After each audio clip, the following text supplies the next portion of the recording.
अब भगवान आगे के श्लोक से स्थित प्रज्ञ कैसे बैठता है, इस तीसरे प्रश्न का उत्तर आरंभ करते हैं। यदा संघरते चायम कूर्मो अंगानीव सर्वशः इंद्रियाणीन्द्रियार्थेभ्यस्तस्य प्रज्ञा प्रतिष्ठिता। जिस तरह कछुआ अपने अंगों को सब ओर से समेट लेता है, ऐसे ही जिस काल में यह कर्म योगी इंद्रियों के विषयों से इंद्रियों को सब प्रकार से हटा लेता है, तब उसकी बुद्धि स्थिर हो जाती है। व्याख्या। यदा संघरते प्रज्ञा प्रतिष्ठिता, यहाँ कछुए का दृष्टांत देने का तात्पर्य है कि जैसे कछुआ चलता है तो उसके 6 अंग दिखते हैं, 4 पैर, 1 पूंछ और 1 मस्तक। परंतु जब वह अपने अंगों को छिपा लेता है तब केवल उसकी पीठ ही दिखाई देती है। ऐसे ही स्थित प्रज्ञ 5 इंद्रियां और 1 मन, इन छहों को अपने अपने विषय से हटा लेता है। अगर उसका इंद्रियों आदि के साथ किंचित मात्र भी मानसिक संबंध बना रहता है तो वह स्थित प्रज्ञ नहीं होता।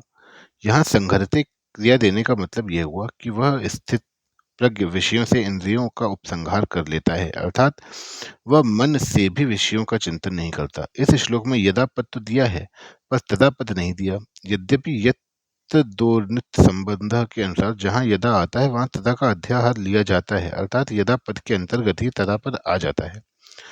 तथापि यहाँ तदा पद का प्रयोग न करने का एक गहरा तात्पर्य है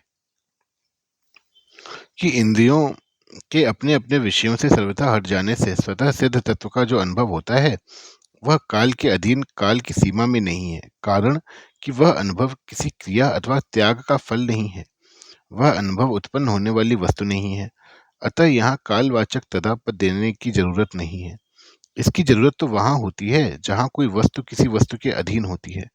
जैसे आकाश में सूर्य रहने पर भी आंखें बंद कर लेने से सूर्य नहीं दिखता और आंखें खोलते ही सूर्य दिख जाता है। तो यहाँ सूर्य और आंखों में कार्य कारण का संबंध नहीं है, अर्थात आंखें खुलने से सूर्य पैदा नहीं हुआ। सूर्य तो पहले से ही ज्यों का त्यों ही है। आंखें बंद करने से पहले भी सूर्य वैसा ही है और आंखें बंद करने पर भी सूर्य वैसा ही है। केवल आंखें बंद करने से हमें उसका अनुभव नहीं हुआ था। ऐसे ही यहाँ इंद्रियों को विषयों से हटाने से स्वतः सिद्ध परमात्म तत्व का जो अनुभव हुआ है वह अनुभव मन सहित इंद्रियों का विषय नहीं है। तात्पर्य यह है कि वह स्वतः सिद्ध तत्व भोगों विषयों के साथ संबंध रखते हुए और भोगों को भोगते हुए भी वैसा ही है, परंतु भोगों के साथ संबंध रूप पर्दा रहने से उसका अनुभव नहीं होता और यह पर्दा हटते ही उसका अनुभव हो जाता है। संबंध केवल इंद्रियों का विषयों से हट जाना ही स्थित प्रज्ञ का लक्षण नहीं है। इसे आगे के श्लोक में बताते हैं। विषय विनिवर्तन्ते निराहारस्य देहिनः रसवर्जम रसोप्यस्य परम दृष्ट्वा निवर्तते।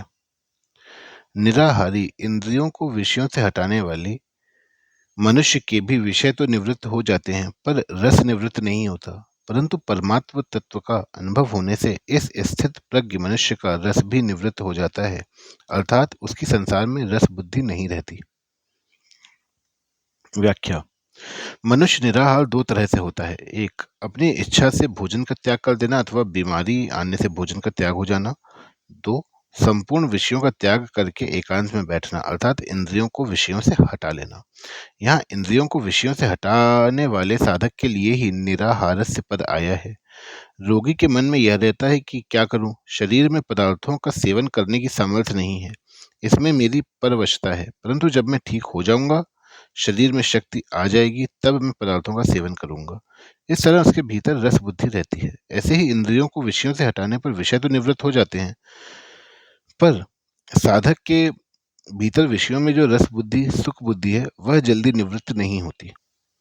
जिनका स्वाभाविक ही विषयों में राग नहीं है और जो तीव्र वैराग्यवान है, उन साधकों की रस बुद्धि साधनावस्था में भी ही निवृत्त हो जाती है। परंतु जो तीव्र वैराग्य के बिना ही विचार पूर्वक साधन में लगे हुए हैं, उन्हीं साधकों के लिए यह कहा गया है कि विषयों का त्याग कर देने पर भी उनकी रस बुद्धि निवृत्त नहीं होती। रसोप्यस्य परम दृष्ट्वा निवर्तते। इस स्थित प्रज्ञ की रस बुद्धि परमात्मा के अनुभव हो जाने पर निवृत्त हो जाती है। रस बुद्धि निवृत्त होने से वह स्थित प्रज्ञ हो ही जाता है। यह नियम नहीं है, परंतु स्थित प्रज्ञ होने से रस बुद्धि नहीं रहती, यह नियम है। रसोप्यस्य पद से यहाँ तात्पर्य निकलता है कि रस बुद्धि साधक की अहंता में अर्थात मैं पन में रहती है। यही रस बुद्धि स्थूल रूप से राग का रूप धारण कर लेती है। अतः साधक को चाहिए कि वह अपनी अहंता से ही रस को निकाल दे कि मैं तो निष्काम हूँ, राग करना कामना करना मेरा काम नहीं। इस प्रकार निष्काम भाव आ जाने से अथवा निष्काम होने के उद्देश्य होने से रस बुद्धि नहीं रहती और परमात्म तत्व का अनुभव होने से रस की सर्वथा निवृत्ति हो जाती है। परिशिष्ट भाव भोगों की सत्ता और महत्ता मानने से अंतःकरण में भोगों के प्रति एक सूक्ष्म खिंचाव, प्रियता, मिठास पैदा होती है, उसका नाम रस है। किसी लोभी व्यक्ति को रुपए मिल जाएं और कामी व्यक्ति को स्त्री मिल जाए तो भीतर ही भीतर एक खुशी आ जाती है, यही रस है।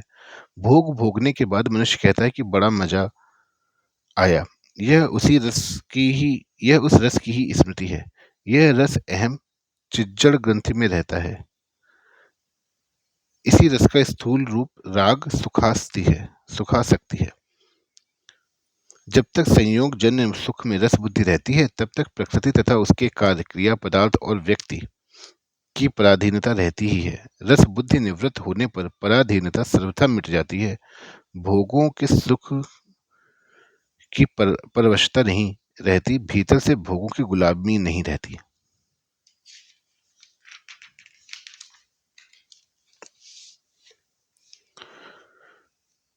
जब तक अंतःकरण में किंचन मात्र भी भोगों की सत्ता और महत्ता रहती है, भोगों में रस बुद्धि रहती है, तब तक परमात्मा का अलौकिक रस प्रकट नहीं होता।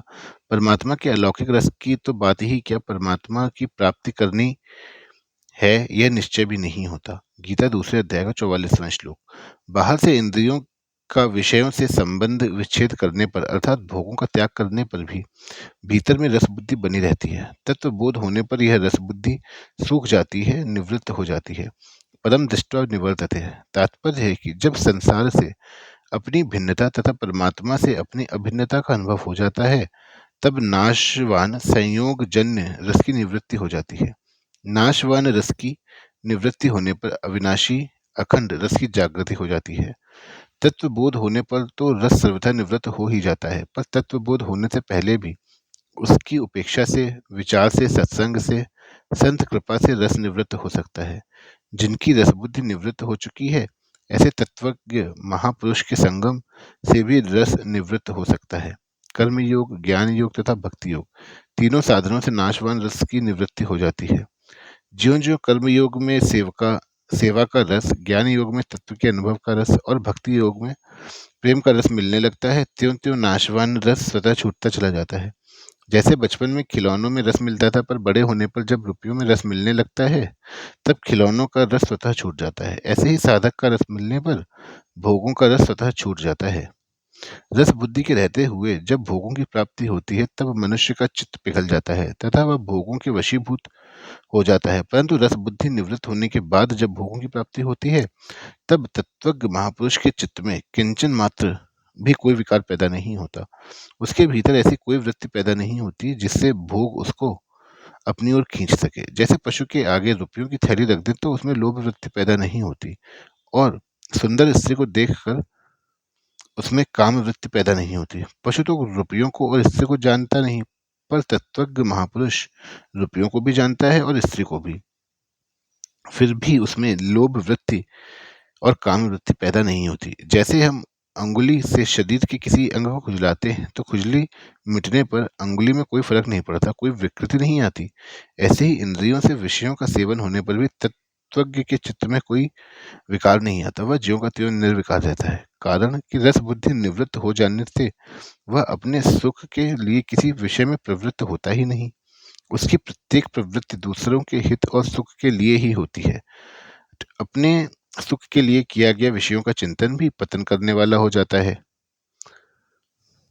और अपने सुख के लिए ना किया गया विषयों का सेवन भी बंधन कारक नहीं होता।